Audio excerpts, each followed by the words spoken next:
जगन्नाथ रथ यात्रा की परंपरा कैसे हुई प्रारंभ जानिए। 4 कथाएं। पहली कथा, जब राजा इंद्रद्युम्न ने जगन्नाथ, बलभद्र और सुभद्रा की मूर्तियां बनवाई तो रानी गुंडिचा ने मूर्तियां बनाते हुए मूर्तिकार विश्वकर्मा और मूर्तियों को देख लिया, जिसके चलते मूर्तियां अधूरी ही रह गई। तब आकाशवाणी हुई कि भगवान इसी रूप में स्थापित होना चाहते हैं।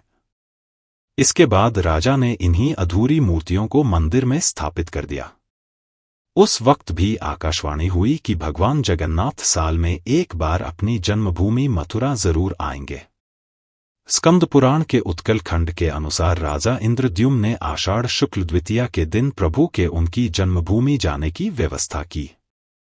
तभी से यह परंपरा रथयात्रा के रूप में चली आ रही है। दूसरी कथा, एक दूसरी कथा भी जिसके अनुसार सुभद्रा के द्वारिका दर्शन की इच्छा पूरी करने के लिए श्री कृष्ण और बलराम ने अलग अलग रथों में बैठकर यात्रा की थी। सुभद्रा की नगर यात्रा की स्मृति में ही यह रथयात्रा पुरी में हर साल होती है। इस रथयात्रा के बारे में स्कंद पुराण, नारद पुराण, पद्म पुराण और ब्रह्मा पुराण में भी बताया गया है। तीसरी कथा, एक बार राधा रानी कुरुक्षेत्र में श्री कृष्ण से मिलने पहुंची और वहां उन्होंने श्री कृष्ण से वृंदावन आने का निवेदन किया।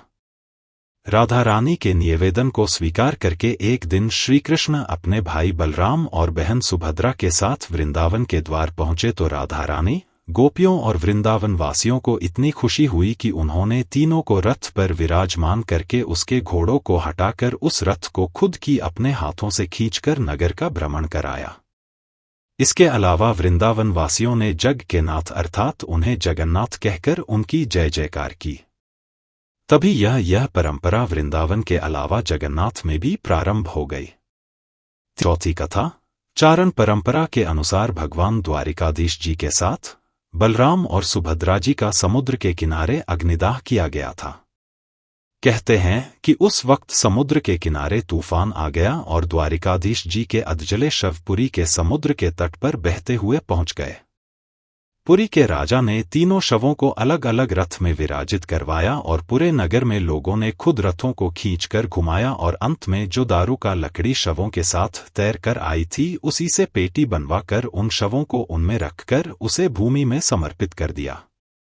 इस घटना की स्मृति में ही आज भी इस परंपरा को निभाया जाता है।